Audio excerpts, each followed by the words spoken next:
నమస్కారం. ఈరోజు పిల్లల కోసం మేమొక మంచి కథ చెప్పబోతున్నాం. వింటారా? అవును, చాలా బావుంటుంది కథ. కథ పేరు నీడలేని ధనం. వినడానికి కొంచెం కొత్తగా ఉంది కదా పేరు. అవును. ఈ కథలో ఇద్దరు ముఖ్యమైన వాళ్ళుంటారు. ఒకరు గోపాల్. గోపాలంటే ఒక పల్లెటూర్లో ఉండే ఒక పేద పిల్లవాడనమాట. కాని చాలా తెలివైనవాడు. అవును. అందమైన పూలు అమ్మి అలా బతుకుతూ ఉంటాడు. ఇంకొకరున్నారే, ఆయన పేరు ధర్మయ్య. అదే ఊళ్ళో ఉంటాడు. ఆ ధర్మయ్య దగ్గర బోలెడంత డబ్బుంటుంది. పెద్ద వర్తకుడు. కాని కొంచెం దురాశ ఎక్కువ. అంటే ఉన్నా ఇంకా కావాలి అనుకునే రకం. సరే, కథలోకి వెళ్దామా? ఒకరోజు ఏమైందంటే ఈ ధర్మయ్య ఉన్నాడే గోపాల్ దగ్గరకొచ్చాడు. పూలు కొనడానికన్మాట. వచ్చాడు. వచ్చి ₹1 ఇచ్చాడు గోపాల్ చేతికి. ఇచ్చి ₹5 చిల్లర ఇమ్మని అడిగాడు. అప్పుడు గోపాల్కి అర్థం కాలేదు. ఆశ్చర్యంగా, అయ్యో మీరిచ్చింది ₹1 కదండి అని అడిగాడు. అంతే. ధర్మయ్యకు కోపం వచ్చేసింది. గట్టిగా అరుస్తూ, ఏయ్, నేను ₹5 ఇచ్చాను, నువ్వే అబద్ధం చెబుతున్నావు అని గోపాల్ని తిట్టడం మొదలుపెట్టాడు. పాపం గోపాల్ భయపడిపోయాడు. పెద్దాయన కదా, ధనవంతుడు కూడా. ఆయన అరిచేసరికి ఏం చేయాడో తెలియక.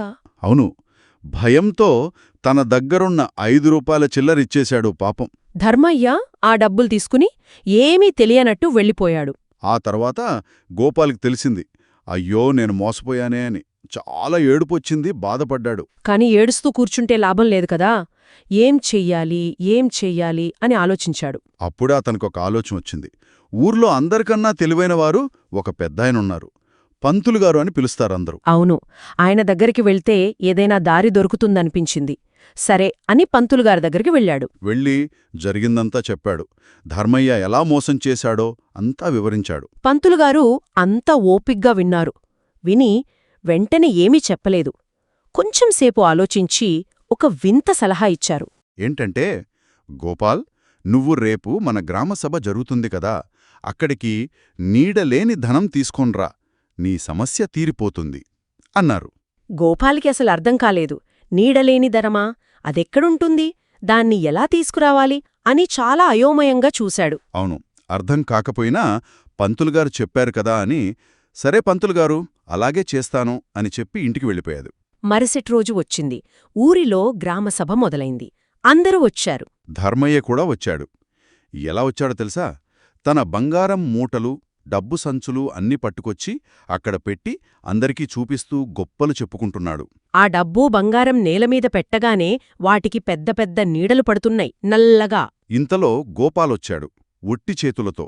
అతడి చేతిలో ఏమీ లేదు. వచ్చి పంతులుగారి వైపు చూసి, పంతులుగారు, మీరు చెప్పినట్లే నేను నీడలేని ధనాన్న తెచ్చాను అన్నాడు. అందరూ ఆశ్చర్యపోయారు. ధర్మయ్య అయితే నవ్వాడు కూడా. ఏదీ అన్నట్టు చూశారు. అప్పుడు గోపాల్ ధైర్యంగా చెప్పడం మొదలుపెట్టాడు. అందరూ చూడండి, నిజమైన ధనమంటే ఈ డబ్బు బంగారం కాదు.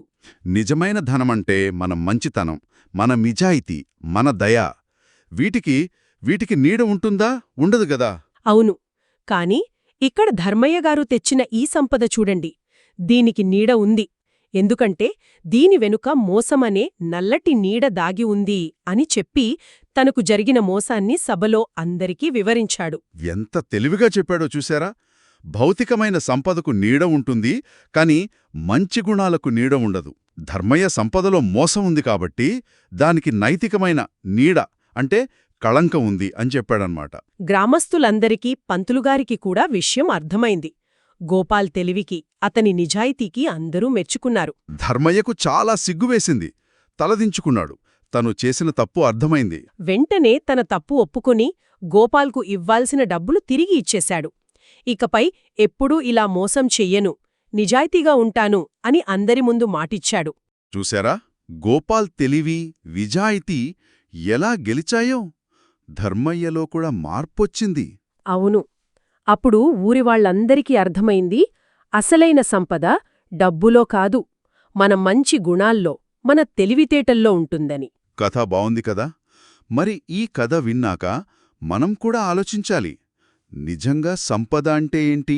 మన చుట్టూ కనిపించే వస్తువులా, లేకపోతే మనలో ఉండే మంచి గుణాలా? ఏది ఎక్కువ కాలం మనతో ఉంటుంది?